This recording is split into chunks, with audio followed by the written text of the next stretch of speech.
Hello বন্ধুরা, আশা করি তোমরা সবাই ভালো আছো। আমিও ভালো আছি। তো অনেক দিন পর আবার ভিডিওতে ফিরে আসছি, কারণ এত ডিউটির চাপ যে আমি ভিডিও করার কোনো টাইম পাই না।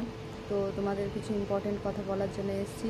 সামনে যেহেতু ডাব্লিউবিপি লেডি কনস্টেবল, ডাব্লিউবিপি এছাড়াও কেপি এক্সাম আছে, তো সেই বিষয়ে কিছু কথা তোমাদের বলবো। দেখো, তোমরা যারা ডাব্লিউবিপি ফর্ম ফিল আপ করেছো, বিশেষত ফিমেল, তাদের জন্য বলি, তোমরা কিন্তু পড়াশোনা জোর কদমে শুরু করো, সঙ্গে সঙ্গে মাঠও প্র্যাকটিস করো। কারণ হচ্ছে মাঠ যদি প্র্যাকটিস না করো তাহলে কিন্তু 4 মিনিটে 800 মিটার একটু যারা খেলাধুলো কম করো বা করেছো তাদের পক্ষে একটু কঠিন হবে। তো তোমরা অবশ্যই এখন থেকে মাঠ প্র্যাকটিস করো, না হলে কিন্তু 4 মিনিটে ঢুকতে পারবে না। কারণ যে আগে দেখো, আমাদের যখন রিক্রুটমেন্ট হয় আগে, তখন কিন্তু আমাদের 800 মিটার রানটা 4.5 মিনিটে করতে হয়েছিল। কিন্তু এখন প্রবলেম হচ্ছে, সেই 30 সেকেন্ডটা কমিয়ে নিয়েছে। এখন 4 মিনিটে তোমাকে 800 মিটার রানটা করতে হবে।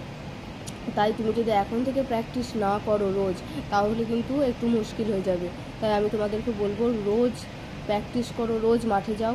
যারা কখনো খেলাধুলো করোনি তারাও ভয় পাবে না, এমন কিছু ব্যাপার না। রোজ যদি প্র্যাকটিস করতে থাকো এখন থেকে, ওই রানটা উঠে যাবে তোমাদের। এবার তোমাদের বলি কিভাবে প্র্যাকটিস করবে। দেখো, অনেকে জিজ্ঞাসা করেছিলে যে কিভাবে প্র্যাকটিস করবে, তাদের জন্য বলি, প্রথমেই কিন্তু টাইম ধরে প্র্যাকটিস করতে যাবে না। প্রথমেই তোমরা একটু জগিং করতে করতে প্র্যাকটিস করবে।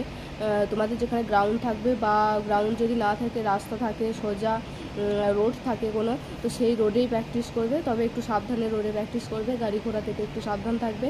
তো প্রথমে জগিং করতে করতে প্রথম দিনে যদি হয়তো তোমরা এতদিন প্র্যাকটিস করা শুরু করে দিই, যদি প্র্যাকটিস করা শুরু না করে থাকো, তাহলে প্রথমে তোমাদের বলি, প্রথমে জগিং করতে শুরু করো, সোজা জগিং করো। এবার প্রথমে দেখবে তোমরা জগিং যখন করবে, তখন কিন্তু তোমাদের খুব মানে দম আটকা আসবে। যারা হয়তো অনেক দিন প্র্যাকটিসে নেই বা প্র্যাকটিস কখনো করনি, তাদের কিন্তু খুব কষ্ট হবে।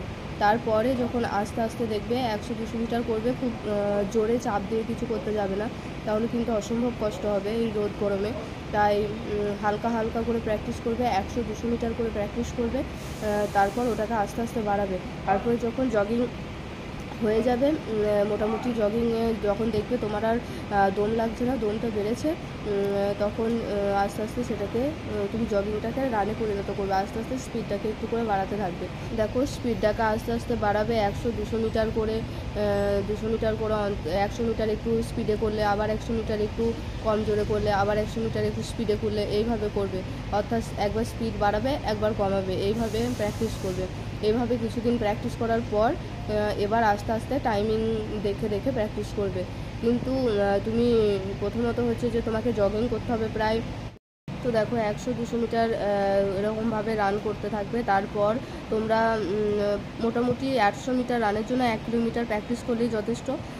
তো রোজ একটু একটু করে রানটাকে বাড়াতে থাকবে। প্রথমেই তো বললাম, অতটা রান প্রথমেই পারবে না, আস্তে আস্তে 800 মিটার প্র্যাকটিস করবে। এভাবে প্র্যাকটিস করতে করতে তারপর কিছুদিন হওয়ার পর তুমি টাইমিংটা সেট করে নেবে এবং টাইম দেখে দেখে প্র্যাকটিস করবে। দেখবে আস্তে আস্তে উঠে যাবে। কিন্তু প্রথমে খুব কষ্ট হবে, হয়তো মনে হবে যে 4 মিনিটে অসম্ভব ব্যাপার, পারবো না, এরকম মনে হবে। কিন্তু অবশ্যই পারবে। রোজ প্র্যাকটিস করো, রোজ। এখন থেকে প্র্যাকটিস করো, যে এক্সাম হয়ে যাবে তারপর প্র্যাকটিস করবে, এরকম করো না। কারণ এখন তোমাদের যেহেতু একটা এক্সাম হবে, তারপরেই মাঠ হয়ে যাবে। তো মাঠ হয়ে যাওয়ার পরই তোমাদের ইন্টারভিউ, মানে রিক্রুটমেন্টটা খুবই তাড়াতাড়ি যখন শুরু হবে, হয়তো প্রসেসটা খুব তাড়াতাড়ি এগোবে। তাই কোনো জিনিস ফেলে রেখো না, পড়াশোনার সাথে সাথে মাঠ রোজ প্র্যাকটিস করো। তাহলে দেখবে তোমাদের মাঠ এবং পরীক্ষা দুটোই ক্লিয়ার হয়ে যাবে। আর ওয়েট যাদের একটু কম আছে তাদের জন্য বলি, দেখো, আমার ওয়েটও অনেকটাই কম ছিল যখন মাঠ ছিল। তার আগে আমার প্রায় 2 কেজি মতো ওয়েট কম ছিল। তো আমি আগে একটা ভিডিওতে বলেছি আমি কিভাবে ওয়েট বাড়িয়েছি। তোমরা যদি ওয়েট বাড়ানোর কোনো ভিডিও চাও, তাহলে ওই ভিডিওটা একটু প্লিজ সার্চ করে দেখে নিও যে আমি কীভাবে ডায়েট চার্ট মেনটেন করেছিলাম এবং আমার ওয়েট সত্যি বেড়েছিল। আর হচ্ছে যে তোমাদের হচ্ছে যে যারা হাইট হয়তো একটু সামান্য কম আছে, তাদের বলবো যে হাইট ইনক্রিজের যে ব্যায়ামগুলো বা এক্সারসাইজগুলো তোমরা ইউটিউবে সার্চ করলে প্রচুর পেয়ে যাবে। অবশ্যই সেগুলো এখন থেকে প্র্যাকটিস করো, কারণ একটু যদি হাইট কম থাকে তাহলে ইনক্রিজ হয়ে যাবে এখন যে টাইম আছে। তাই এখন থেকে বসে না থেকে সব রকম সব দিক থেকে প্র্যাকটিস করো, চেষ্টা করো, অবশ্যই চাকরিটা তোমরা পেয়ে যাবে। আর তোমরা জানো যে এই বাজারে একটা চাকরি কতটা দরকার, শুধুমাত্র ডাব্লিউবিপিতেই নিয়োগ হচ্ছে, তাই এই চাকরিটা তোমাদেরকে নিতেই হবে যেমন করেই হোক, নিজের বেকারত্বটাকে ঘুচানোর জন্য। তোমরা নিজেদের সবটুকু দিয়ে চেষ্টা করতে শুরু করো, একদম বসে থেকো না। এখন এই ভেবে বসে থেকো না যে ইলেকশন আছে তারপর কবে কী হবে, সব কিছু খুব তাড়াতাড়ি হয়ে যাবে, যেহেতু ইলেকশন সামনেই, তো ইলেকশন পেরিয়ে গেলেই তোমাদের সমস্ত কিছু প্রসেসিং স্টার্ট হয়ে যাবে।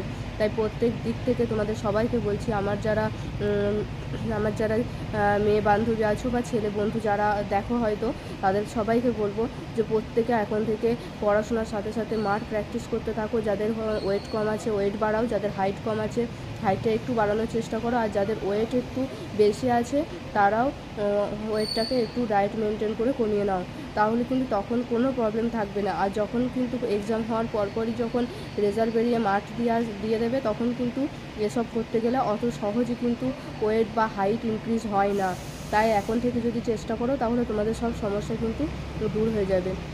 তাই প্রত্যেককে বলবো সব সময় নিজেকে মোটিভেটেড রাখো, নিজেকে বোঝাও, নিজেকে বিশ্বাস করো যে তুমি এটা পারবে, আর এটা মনে রেখে পড়াশোনা করো যে তোমার কাছে এটাই লাস্ট চান্স, দেখবে তোমার হাতের মতোই জবে চলে আসবে। আর যদি কোনো কোয়েশ্চেন থাকে মাঠ নিয়ে অবশ্যই আমাকে কমেন্ট করবে, আর কী বিষয়ে তোমরা ভিডিও চাও অবশ্যই আমাকে বলো, আমি দেওয়ার চেষ্টা করব। তো আজকের ভিডিওটা এই পর্যন্ত রাখলাম।